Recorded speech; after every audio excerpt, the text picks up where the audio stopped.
अस्सलाम वालेकुम viewers, welcome to रेदवा crochet. आज मैं आपको ट्यूटोरियल बता रही हूँ किस तरह से हम मैजिक रिंग बनाते हैं। लास्ट में वीडियो में मैंने आपको स्लिप नॉट के साथ फाउंडेशन चेन बनाना सिखाई थी। आज मैं आपको बता रही हूँ कि किस तरह मैजिक रिंग के साथ हम लोग जो हैं डायरेक्ट स्टार्ट करते हैं एक पैटर्न को। तो सबसे आसान तरीका मैं आपको बता रही हूँ मैजिक रिंग बनाने का। ये 3 फिंगर्स पे आपने इस तरह से ये लिया, इसको आपने एक दफ़ा रोल किया, ठीक है, ये देख। फिर उसके बाद इसको क्रिस क्रॉस करके दूसरी तरफ पैरेलल, यहाँ सामने की तरफ क्रिस क्रॉस होगा और पीछे पैरेलल, ठीक है। फिर आपने यहाँ से हुक डाला, यहाँ से आपने घुमाया इस तरह, और ये वाला इसके अंदर से ये उठाया और ये हमने लूप बना लिया। तो ये हमारा foundation chain magic ring ready हो गया। अब इसको बनाते कैसे हैं कि ये जब ये रेडी हो गया है तो कभी कभी हम लोग सिंगल क्रोशे से भी स्टार्ट करते हैं, डबल क्रोशे से भी स्टार्ट करते हैं। मैं आपको दोनों तरीके बताती हूँ। सिंगल क्रोशे के लिए चेन 1 करें और उसके बाद इस तरह से बनाना शुरू कर दें इस रिंग के अंदर।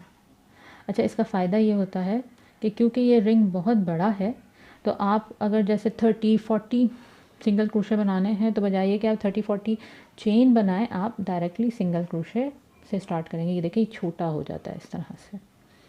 यहाँ से हम जब इसको खींचेंगे ना, जो हमने रोल के लिए स्टार्ट किया था, तो ये छोटा होता जाएगा।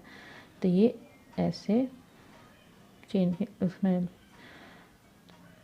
रिंग में डाला और ये यार्न ओवर करके सिंगल क्रोशे बना लिया। तो इसको हम लोग मैजिक रिंग कहते हैं। तो आई होप आपको ये समझ में आया होगा। आपको मैं एक दफ़ा और दिखा देती हूँ कि मैजिक रिंग कैसे बनता है। बहुत आसान है। 3 फिंगर्स पे लिया, यहाँ से ये आपने क्रिस क्रॉस किया और ये पीछे टर्न करके इधर से पकड़ लिया 4th फिंगर से।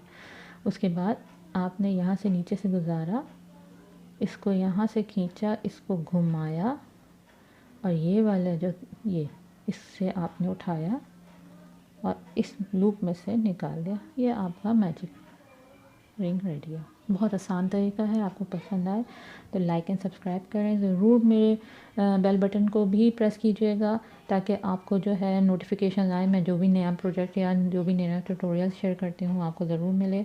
और आगे से शेयर भी ज़रूर करें अपने फ्रेंड्स के साथ। ये उर्दू में मैं इसीलिए शेयर कर रही हूँ ट्यूटोरियल्स, ताकि आप लोगों के लिए आसानी हो। बहुत सारे ट्यूटोरियल्स इंग्लिश में होते हैं, बहुत स्पेनिश और इटालियन में होते हैं जो नहीं समझ में आते। अगर आपको समझ में आ रहे हैं, पसंद आ रहे हैं तो ज़रूर लाइक कीजिएगा। अल्लाह हाफ़िज़।